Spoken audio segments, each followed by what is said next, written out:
Намираме се в едно дизайнерско студио за дрехи на домашните ни любимци. И като специалист искам да ви попитам какво е модерно и какви са модните тенденции този сезон.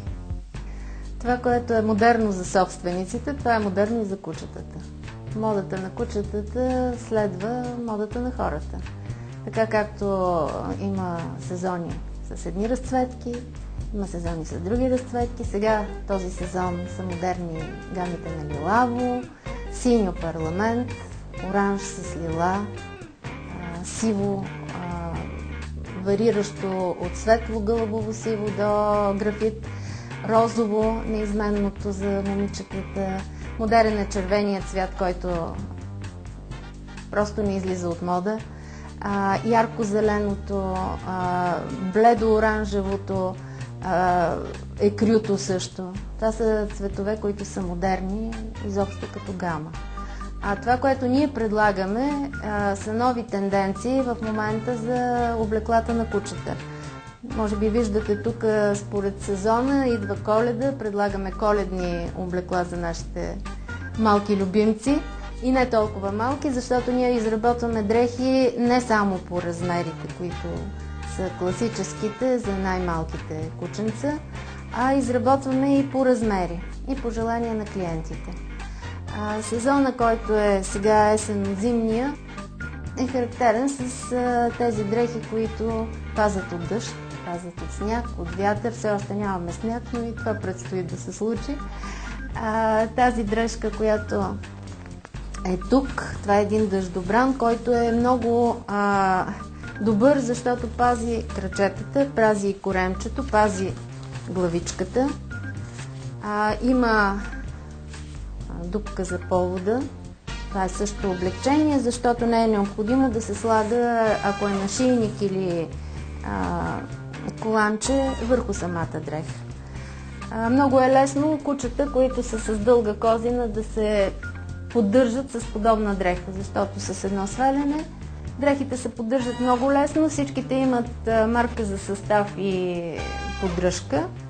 Могат да се перат на ръка, могат да се перат в пералня машина, няма никакъв проблем. Дрехите, които в момента предлагаме за по-есенния сезон, това е за младите момичета, казах ви, в червено. Това са рокли с качулка, които са с каре. Тук пак има дупчица за изваждане на повода и една закачлива шапка с помпон към тази дреха довършва целият облик на младата дама, която е избрала да бъде облечена по този начин. Другата есенна дрежка, това са суичърчетата, които са много приятни и закачливи. От друга страна пазят, когато рано сутрин кученцето, стоейки в къщи при 20 градуса, го изваждаме навън.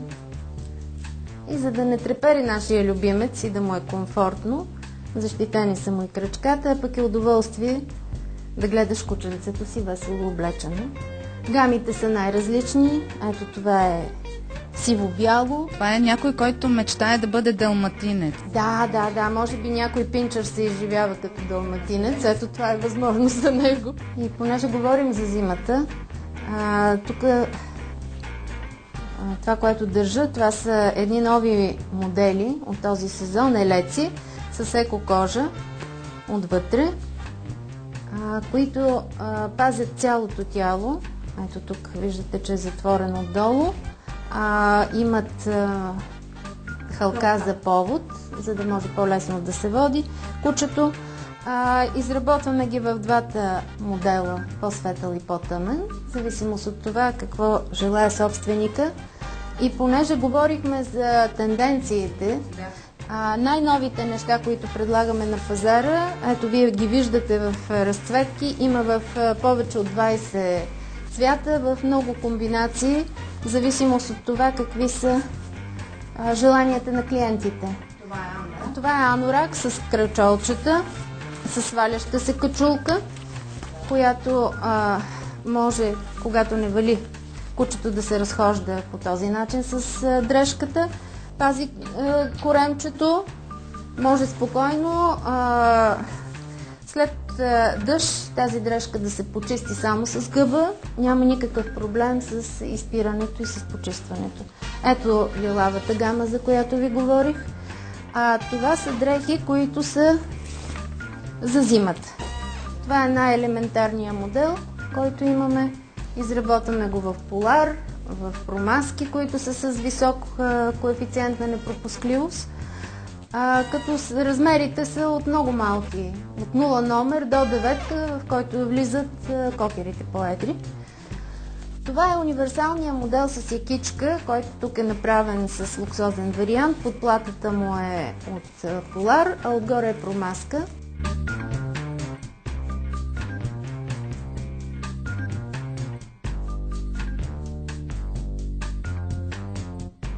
Другата част от нашата колекция е насочена към неща, които са, как да кажа, по-приложими за хора, които не желаят да си обличат кучетата.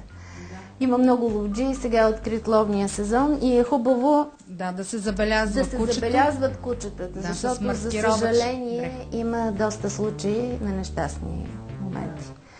И за да не причиниме нещастие на себе си и на кучето, можем да ползваме тази жилетка, която е с светлоотразителни линии. Друго, което предлагаме като аксесуар, това са кърпи за врат, които се изработват от сатен и са единични бройки.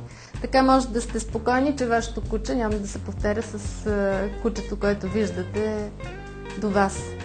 Правиме също така и за йоркитата щипчици с панделки, които се слагат на кукуригото, за да не влизат, бритона да не влиза в очите. Това са папионки, изработени в различни цветове.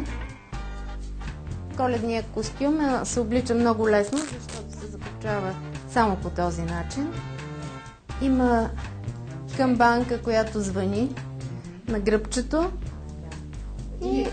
И якичка, която може да се вдигне, може да се сложи така, в зависимост от това как желаем да изглежда кучето. Преминаваме от ежедневното облекло към официалното и елегантното. За домашните любимци предлагаме неща, които да създават настроение и на собствениците, когато има празник. Правили сме сватби, имали сме булка, младоженец. Това е едно такова удоволствие. Звучи много екзотично, но когато виждаш и настроението на самите кучета, които изживяват момента, колкото и странно да звучи, става много весело и е удоволствие да се прави според настроението на кучето и дрехата. А младоженците каква порода бяха? Мопсове. Да. Мопсове. Да си ги представиме. Много прекрасни бяха. Тя беше с вуал, даже имаше и жартиер за закачка. Той беше в фрак, естествено. Това, което държа, е нашия манекен, облечен с хавайски костюм, с хавайска шапка, хавайска риза и панталон.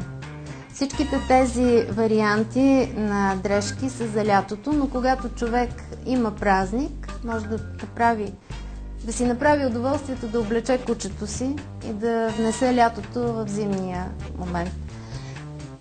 Тук виждате дрехите, които са предназначени за точно такива случаи. Има различни рокли. Това са уникати поначало, защото рядко се повтарят цветовете. Това е рокля от шифон с през рамки. Дрехата, която е пред мен, това е по-зимен вариант. Това е рокля с дантела, която може кучето да облече и навън и да му бъде топло. За разлика от тези дрехи, които са сатенени, предлагаме и една друга услуга, която допълнително създава настроение. Това са надписи с камъни. Могат да бъдат с пластмасови, могат да бъдат и с сваровски. Върху дрехата обикновено се поръчват или името, или инициалите на кучето. Да. За да може да бъде единствена дрехата, да се знае, че това е дрехата на моето куче. Ето ги роклите. Всяка една е индивидуална. Това, което сме подготвили за празниците, са също уникални рокли. Те са от дантела, прозрачна, с органза в различни цветове за младите безкожици. Има ги в розово, има ги в банан, но са единични, това, което в момента виждате. Казах ви за фраковете. Да. Ето го фрака. Елегантен. Да, с елегантен, с папионка. Ако решите, че папионките, които предлагаме, не са достатъчни, може да вземете фрак. Той също е в различни цветове. Това е тъмен графит. Има го в черно, в сребристо. Да.